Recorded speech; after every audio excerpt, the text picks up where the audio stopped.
Претседателот на извршниот одбор на Сдруженијето на пензионери на општина Кочани Ѓорги Серафимов ја закажа редовната седница на собранието за 27 февруари, на која се поместени 12 точки од дневниот ред кои се однесуваат на тековното работење.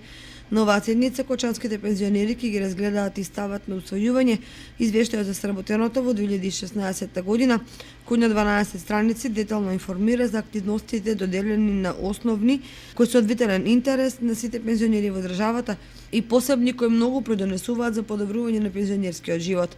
И програмата за работа во 2017 година, во рамките на која во посебните активности се наведени спортските, културно-уметнички, рекреативни и здравствената заштита и стандардот.